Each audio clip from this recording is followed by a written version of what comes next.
रसूल पाक सल्लल्लाहु अलैहि वसल्लम का एक फरमान है मुसन्नफ अब्दुर रज़ाक में, ये हदीस आपने आज याद रखनी है। नबी पाक सल्लल्लाहु अलैहि वसल्लम ने फरमाया किसी आदमी के नमाज और रोजे से मुतासिर ना होना, पहले देख लेना कि वो अमानतदार है कि नहीं। किसी के नमाज रोजे से मुतासिर नहीं होना, पहले देख लेना कि दयानतदार है कि देखना लोगों की जेबों पे कितनी नजरें डालता है। फरमाया बहुत सारे नमाज रोजे वाले धोखेबाजी करते हैं, दयानती न करें, अपने ओहदे का पास रखें, अपने मनसब का ख्याल रखें। ओहदे जिस जगह आप मौजूद हैं आपकी जिम्मेदारी है। मेरे रसूल पाक सल्लल्लाहु अलैहि वसल्लम ने फरमाया हर बंदा तुम में से निगरान है और जो उसकी रियाया है उसके बारे में उसने जवाब देना है। कभी भी बददयानती ना करें। हम लोगों का पहले एतमाद हासिल करते हैं, फिर उस एतमाद को ठेस पहुंचाते हैं। उसका नुकसान पता क्या होता है? दुनिया में सबसे कमजोर शख्स वो होता है जिस पर कोई एतबार नहीं करता। जिसका एतमाद जाया हो जाए वो आदमी बिखर जाता है। कभी भी धोखाधड़ी की पॉलिसी ना बनाए। हम लोगों से मुफादात लेने के लिए अपने रवैये मीठे करते हैं और जब काम निकल जाता है फिर हमारे रवैये बदल जाते हैं। ये धोखा है, ये बदबयानती है।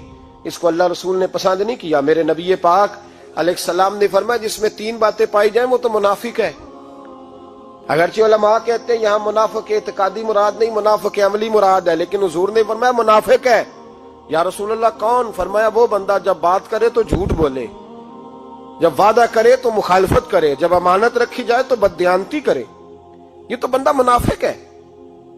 हजरत अबू नूर अलैहिर्रहमा ने लिखा है, फरमाते हैं महमूद गजनवी का दौर था तो एक आदमी महमूद गजनवी के पास ना अपना केस लेके आया, मुद्दई बन के आया। उसने कहा बादशाह मेरा केस बड़ा निराला है। बादशाह सलामत ने कहा वो किस तरह?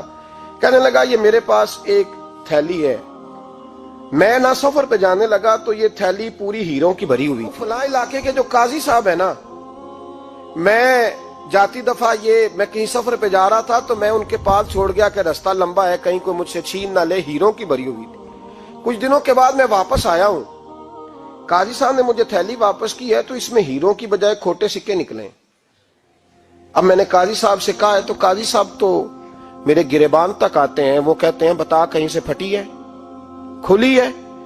वो जिस तरह टांके लगा के तूने सी थी उसी तरह लगे हुए हैं कि नहीं? तो हुजूर लगे भी बिल्कुल उसी तरह है, ना फटी है ना खुली है। अब मैं लुट गया हूं, मेरी कुल उम्र की कमाई जाया हो गई, खोटे सिक्के कहां और हीरे कहां? तो मेहरबानी करें और आप की बारगाह में अल्लाह रसूल के नाम पर हलफ देता हूं कि मैं हूं बिल्कुल सच्चा। महमूद गजनवी कहने लगे तू जा, थैली छोड़ जा और जब मैं तुझे बुलाऊंगा फिर दोबारा आना। वो शख्स चला गया। महमूद गजनवी उठे, दरबार बर्खास्त किया, लोगों से कहने लगे चले जाओ, मैं 3 दिन के लिए सैर करने जा रहा हूं, 3 दिन के बाद लौटूंगा। अकेले जब रह गए ना महमूद दरबार में तो महबूब ने छुरी मंगाई। वो जिस तख्त पे बैठते थे वहां गद्दा बिछा हुआ था, ये गद्दा पड़ा है ना, गद्दा बिछा हुआ था। महमूद ने छुरी के साथ उसको फाड़ डाला और छुरी जेब में रखी निकल गए। कहने लगे मेरे बाद कोई मेरे दरबार वाले इहाते में दाखिल ना हो। महमूद चले गए। अब वो सफाई करने वाला जब आया ना, उसने आके देखा तो गद्दा तो फटा हुआ है। उसने शोर डाल दिया, पहरेदार भी आ गए, फलां साहब भी आ गए, फलां साहब। उसने कहा ओ खुदा के बंदो उसका गद्दा फट गया है, वो तो मार डालेगा। उसने कहा था सिवाय सफाई और निगरानी वाले के दूसरा आए कोई ना, और यहाँ आया भी कोई नहीं। पहले दिन ही फटा हुआ है तो लटका देगा सबको, क्या करें? शोर हो गया, सारे दरबार के मुलाजिमीन इकट्ठे हो गए। एक बंदा बोला, कहने लगा फिक्र ना करो, मैं कैसे बंदे को जानता हूं, इस तरह सिएगा कि जिसने फाड़ा होगा उसे भी पता नहीं चलेगा कहां से फटा था। ऐसा बेहतरीन रफू करेगा कि पता भी। उसने कहा यार हम सारे 1-1 महीने की तनख्वाह देते हैं, तू बंदा बुला। वो बुला लिया उसको, उसका नाम अहमद रफूगर था। वो आया, उसको गद्दा दिखाया, उसका यार इस तरह सीना पता ना चले। उसने कहा फिक्र ही ना करो, मैं बड़ा कारीगर हूं। बड़े बड़े कारीगर लोग नहीं हमारे मुल्क में पाए जाते, कोई निशान छोड़ते हैं पीछे? बड़े कारीगर का पैसे होने चाहिए, बड़े बड़े कारीगर बंदे। आप यकीन करें ऐसा ऐसा फलसफा, ये उम्रा इबादत है ना, सरकार दो आलम सल्लल्लाहु अलैहि वसल्लम की बारगाह की हाजिरी बड़ी नेमत है ना। तो सऊदी गवर्नमेंट ने पाबंदी लगा दी, खैर उनकी भी ज्यादती है। इस तरह की पाबंदियां शरीयत इस्लामिया में जायज नहीं। अल्लाह के घर मुसलमान जब चाहे जा सकता है, लेकिन वो कहते हैं जी 2000 रियाल दे जिसने 2 साल बाद भी आना है। उन्होंने पाबंदी लगाई तो हमारे एजेंटों ने भी कई खास ट्रेनिंग हासिल की हुई है, पता नहीं कहां से सीख के आए, उन्होंने भी रास्ता निकाल लिया। ایک صاحب سے میں نے کہا کہ جناب وہ 2000 ریال لگ گیا تو کیا کرنا ہے؟ کہنے کوئی مسئلہ نہیں، پاسپورٹ نواں بنوا لو، گنجائش ہے، یعنی ہر شے کا حل ہے۔ اور میں نے کہا یار اب عمرہ کرنے جاتے وقت بھی بندہ دھوکہ دے کے جائے، اللہ کے گھر جاتے وقت بھی اس طرح کی حرکت کرے، کیا حال ہو گیا؟ ہر چیز کا لوگوں نے حل نکال لیا، ہر چیز کا لوگوں نے سٹائل بنا لی۔ ایسا نہ کریں، یہ درست نہیں۔ احمد رفو گر کہنے لگا اس طرح سیوں گا کہ پھاڑنے والے کو بھی پتہ نہیں۔ ان کا پیسے لے یار تو سی دے۔ اس نے سی دی، اگلے شام ہی لا کے بچھا دیا گدا۔ تیسرے دن بادشاہ سلامت آئے، آ کے پہلی نظر گدے پہ ڈالی، اس نے بلایا سب ملازمین کو، کہا کس نے سیا ہے؟ کہا جناب کیا ہوا؟ کہا یہ پھٹا ہوا تھا۔ کس نے؟ کہا نہیں پھٹا ہی نہیں۔ وہ کہنے لگے بنو بات، میں خود پھاڑ کے گیا تھا، تو بتاؤ صحیح سیا کس نے ہے؟ کہا جناب آپ پھاڑ کے گئے تھے تو بتایا کیوں نہیں؟ فرمانے لگے اسی لیے تو بتایا نہیں تھا کہ تم خود تحقیق کر لو، بلاؤ بتاؤ سیا کس نے۔ تو بلا لیا، احمد رفو گر آ گیا۔ اس کو جب بلا کے سامنے بادشاہ کھڑا کیا، کہا بھئی تو نے سیا ہے؟ کہنے لگا حضور آپ کے سارے ملازم کٹھے ہو کے آئے تھے، میری غلطی کوئی نہیں۔ کہا نہیں یار تو بڑا کاریگر ہے، میں نے اپنے ہاتھ سے پھاڑا تھا پر مجھے بھی نہیں پتا چل رہا کہاں سے پھٹا تھا۔ اچھا یہ بتا یہ تھیلی جو ہے یہ بھی تو نے سی تھی؟ اس نے کہا جی آپ کے خادم کا ہی کارنامہ ہے، وہ فلانے علاقے کے قاضی صاحب آئے تھے، اس میں سے ہیرے نکال کے تو کھوٹے سکے بھرے تھے، تو مجھے بھی تھوڑا سا حصہ ملا تھا۔ محمود نے سارے گواہ بھی اکٹھے کر لیے، ثبوت بھی اکٹھے کر لیے۔ پھر قاضی کو بلایا، پہلے سارے ثبوت اور گواہ کیس حل کر لیا۔ پھر ہمارے ہاں یہ حال ہوتا ہے کہ مدعی 2-3 ہفتے کے بعد خود ہی ہاتھ باندھ جاتا ہے، کہنا تسی میری جان چھڈو، مجرم پھڑو پاوے نہ پڑھو۔ وہ کہتا ہے مجھے معافی دو، میں رہا۔ ظلم ہے نا، ظلم زیادتی ہے کہ جو بیچارہ اتنے سوال مجرم سے نہیں ہوتے جتنے مدعی سے ہوتے ہیں۔ آپ یقین کریں اتنے سوالات ہوتے بیچارہ ہف جاتا ہے۔ یہ طریقہ درست تو نہیں، ایک لٹ گیا اور دوسرا طرح طرح کے سوالوں کے جواب دیتا پھرے بیچارہ۔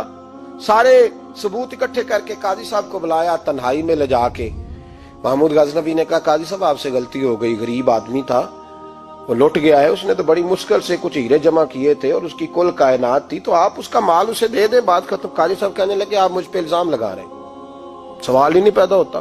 آپ میری داڑھی دیکھیں، آپ میرا اعزاز دیکھیں، دنیا جانتی ہے میں اس کا۔ قاضی صاحب انسان بھول ہی جاتا ہے، بندہ بھول جاتا ہے، غلطی ہوگی، مال نے کہا نہیں سب کہا میں تنہائی میں پوچھ رہا ہوں، میں اس وقت پوچھ رہا ہوں جب دوسرا موجود کوئی نہیں، آج توبہ کر لے، میں کچھ نہیں کہوں گا، تو میری زبان پہ اعتبار کر، تجھے پتا ہے میں جو کہتا ہوں اس پہ عمل بھی کرتا ہوں، باز آ جا۔ پر قاضی نے کہا نہیں میری غلطی کوئی نہیں۔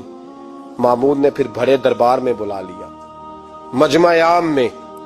مہلت کے دنوں میں جو توبہ کر لے وہ بچ جاتے ہیں، لیکن لوگ رسوائیوں کے دنوں میں پھر واپس لوٹتے ہیں اگلا گھر دیکھ کے، پھر حالات اور طرح کے ہو چکے ہوتے ہیں۔ جب بڑے دربار میں قاضی کو بلایا، بھائی تو مانتا ہے کہ نہیں؟ اس نے کہا نہیں۔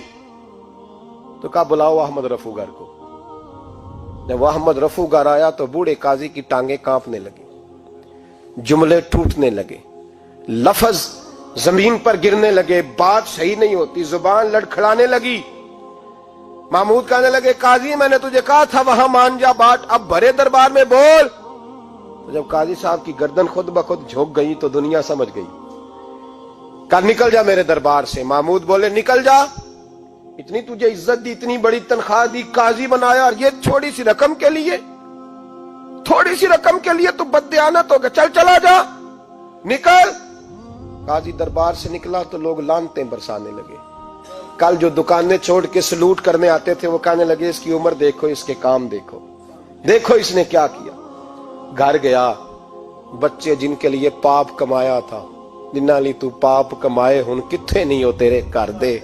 وہ بچے کہنے لگے ابا جی ہم تو سکول مدرسہ جانے کے قابل نہیں رہے، امید تھی کہ بیوی ساتھ دے گی۔ وہ کہنے لگی میں میکے کیسے جاؤں گی، گلی کی عورتیں طرح طرح کی باتیں بناتی ہیں۔ اور بھائی کامیابیوں کے بڑے سربراہ ہوتے ہیں، کوئی کامیاب ہو جائے تو سارے کہتے ہیں میری سپورٹ سے ہوا ہے، ناکامیاں ہمیشہ یتیم ہوتی ہیں، ناکامیوں کا کوئی سربراہ نہیں ہوتا۔ جب تک تو قاضی تھا تو بڑے بات تھی، ہر بندہ کہتا تھا رشتہ دار ہے، رسوائی ہو گئی تو وہ تیری آنکھ ہو یا سنگ ملامت کی چبھن، کون پہنچا ہے میرے درد کی گہرائی تک، دور شہرت میں تو یاروں نے کیا یاد بہت، ساتھ آیا نہ کوئی کوچے رسوائی تک۔ اور میاں صاحب کہنے لگے ساری عمر ہی آٹا گد ہے، میں لکھاں کیتے نہیں پیڑے، ਆ ਵਕਤ ਆਇਆ ਹੀ ਤੇ ਮੁਹੰਮਦ ਬਖਸ਼ਾ ਕੋਈ ਨਹੀਂ ਹੂੰ ਬੈਠਾ ਨੇੜੇ।